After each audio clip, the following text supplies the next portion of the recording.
बोले वृंदावन बिहारी लाल की जय। आपने रामायण पढ़ी होगी। उस रामायण में प्रारंभ होता है स्तुति से, प्रत्येक कांड स्तुति से। प्रत्येक कांड के मध्य में ऋषियों के द्वारा की गई स्तुतियाँ हैं। श्रीमद् भागवत पढ़ें, उसमें स्तुति है, वेदों में स्तुति है। स्तुति का क्या अर्थ है? स्तुति का अर्थ लोग कहते हैं प्रशंसा है, लेकिन वास्तव में द्रवीभूत हृदय से निकली हुई वाणी को स्तुति कहते हैं। आप जिससे प्रभावित हो जाते हैं, जिसके प्रति श्रद्धा हो जाती है, जिसके प्रति भाव जागृत हो जाते हैं, उसको स्तुति कहते हैं। आप लोग मंदिरों में देखते हैं, एक नियमित स्तुति होती है, पुस्तकें छप जाती हैं। स्तुतियों के बाद चाहे माता जी की स्तुति हो, चाहे गणेश जी की हो, किसी की भी हो, अंत में बोलते हैं त्वमेव माता च पिता त्वमेव। ये श्लोक बोलते हैं, अवश्य बोलते हैं। ये इतनी जल्दी बोलते हैं जैसे बहुत जल्दी पढ़ी हो, जिससे कोई तात्पर्य ही नहीं है। यदि आप स्तुति का अर्थ नहीं जानते हैं तो आपके हृदय में भाव जागृत नहीं होते। आपको कोई गाली देता है तो आपको समझ में आती है, तो क्रोध पैदा होता है। लेकिन जब आपकी कोई प्रशंसा करता है तो प्रशंसा में भी आपके भाव जागृत होते हैं। तो इसका मतलब है कि जिसकी आप स्तुति करते हैं तो वो भी प्रशंसनीय हो करके, प्रशंसित हो करके और आपके प्रति सद्भाव व्यक्त करते हैं, अच्छी भावना होती है। और जो प्रशंसा करता है उसकी भी भावना होती है। आपने त्वमेव माता च पिता त्वमेव अगर जल्दी जल्दी कह ही दिया है तो आपको उसका भाव क्या समझ में आया? कुछ भी नहीं। आपकी स्तुति का तात्पर्य ही है सर्वात्म समर्पण। त्वमेव माता च पिता का जो अर्थ है उसका तात्पर्य अलौकिक है। इस संसार का कोई संबंध नहीं रह जाता। यदि आप कहते हैं कि त्वम एव माता, हे प्रभु, हे माँ, आप ही हमारी माँ हो। तो अब ये जो लौकिक माता हैं वो बोले ये संसार के शारीरिक संबंधी माता पिता हैं, लेकिन इनके भी माता पिता आप हैं।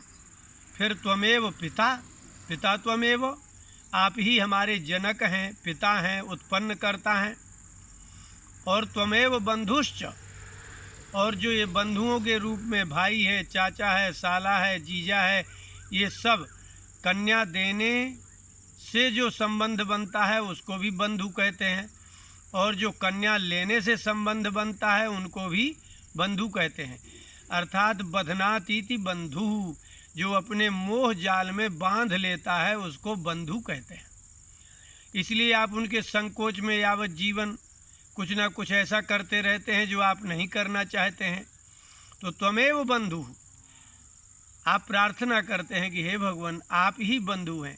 संसार के जितने बंधु हैं उनमें तो संकोच है, उनमें कोई संबंध है, लेकिन इन संबंधियों के हृदय में भी विराजमान रहने वाले बंधुत्व भाव की जागृति करने वाले आत्मस्वरूप से आप ही हैं। सखा त्वमेव, इस संसार में इतने ही लोग तो मिलते हैं।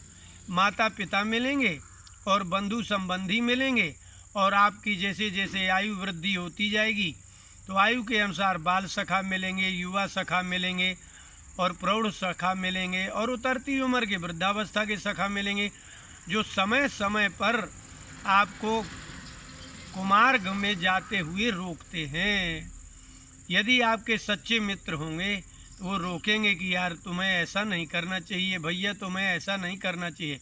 मित्र उसे ही कहते हैं जो गलत करने वाले के मुंह पर कह दे कि भाई तुमने ये गलत किया, तुम्हें ऐसा नहीं करना चाहिए था।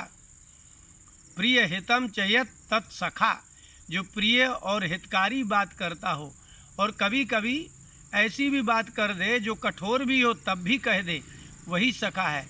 तो आप ऐसी स्तुति कर रहे हैं कि हे भगवान, माता पिता के रूप में जो शरीर हैं वो भी आप ही हैं, बंधु बांधव कन्या देना और कन्या लेना इत्यादि और पारिवारिक संबंध हैं, वो बंधु भी आप ही हैं। परामर्शदाता, समय समय पर सहयोग देने वाले मित्र भी आप हैं। तो जितने भी शरीर मनुष्यों के हैं हमारे संबंधी, वो सब आप ही तो हैं। इतना ही क्यों, त्वमेव बंधुश्च सखा त्वमेव विद्या। जो मुझे झाड़ू लगाने से लेकर के भोजन पकाना, भोजन पका करके और जो विद्याएं, जितनी 64 प्रकार की विद्याएं हैं, आप जो ये जो कलाकारी देख रहे हैं, सब विद्या ही तो हैं। तो जितनी विद्याएं आती हैं, चाहे विद्युत विभाग की विद्या हो या शिक्षा देने की विद्या हो, मकान बनाने की विद्या हो, तो हे भगवान, आजीविका चलाने की जो विद्या है वो आप ही है, त्वमेव विद्या। और उस विद्या से प्राप्त होने वाला जो धन, पृथ्वी तत्व है, वो भी तो आप ही हो। अंत में क्या कहा, त्वमेव सर्वम मम देव देव। हे देव देव, देवताओं के देवता, आप ही मम सर्वम, सब कुछ तो आप ही हैं। सारे वेद वेदांतों का रहस्य इस त्वमेव माता च पिता में है।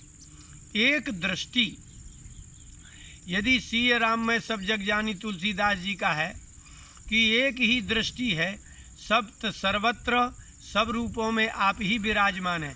ये जो श्लोक है, वास्तव में श्रीमद् भागवत हो, रामायण हो, व्रत उपवास हो, तपस्या हो, स्वाध्याय हो, सरलता हो, जितने भी गुण हैं उन सभी गुणों का निचोड़ है सर्वात्म भाव समर्पण। त्वमेव सर्वम मम देव देव। हे भगवान, आप ही हमारे सब कुछ हैं।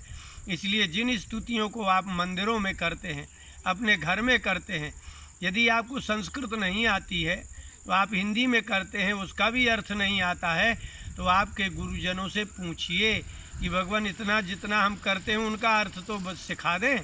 तो अगर आपके गुरुजन ये बताने में समर्थ नहीं है तो आप किसी विद्वान ब्राह्मण के पास जाएं। लेकिन जब तक स्तुतियों का आपको अर्थ नहीं आता है, तब तक आपके हृदय में भाव उत्पन्न होता ही नहीं है।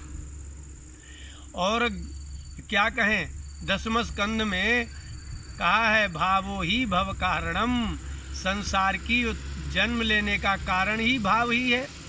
इसलिए भाव से ही भक्ति होती है। लेकिन आपको स्तुतियों का अर्थ नहीं आता है, हिंदी लिखी हुई है, लेकिन किसी विद्वान ब्राह्मण से, अगर आपके गुरुदेव हैं विद्वान, अगर वो बता सकते हैं तो एक एक श्लोक के भाव को जानें और स्तुति करें। इस प्रकार से भगवान की हृदय से स्तुति करिए। जैसे आप साधारण रूप से मनुष्यों से वार्ता करते हैं तो भावपूर्वक करते हैं, क्रोध करते हैं तो भावपूर्वक करते हैं, लोभ आता है तो भाव से आता है, मोह आता है तो भाव से आता है। तो भावो ही भव कारणम, भाव से ही तो क्रोध काम लोभ इत्यादि जागृत होते हैं। तो भाव से ही भक्ति उत्पन्न होगी। आप भगवान के स्वरूपों को जानने के लिए स्तुतियों का अर्थ जानिए और किसी गुरुजन से, विद्वान महापुरुष से ही उसको जानिए, तभी आपके हृदय में भक्ति और भाव दोनों उत्पन्न होंगे। अन्यथा आप बोलते रहेंगे तो जैसे तोता बोलता है और तोते को ज्ञान नहीं होता, ऐसे ही बिना ज्ञान की स्तुति का प्रभाव भगवान ही समझेंगे। लेकिन आपके हृदय तो जैसे सूखे थे वैसे ही सूखे रहेंगे। जैसे नदी में पत्थर पड़ा रहता है, कितने हजारों साल डाले रहो, जब भी तोड़ोगे भीतर से सूखा निकलेगा। इसीलिए स्तुति करने वालों के वर्तमान में ना तो मोह भंग होता है और ना ही लोभ भंग होता है, ना ही मोह भंग होता है। इसलिए काम क्रोध लोभ मोह के भंग करने के लिए भगवान की जाने वाली स्तुतियों का अर्थ जानना बहुत आवश्यक है। बोले वृंदावन बिहारी लाल की जय।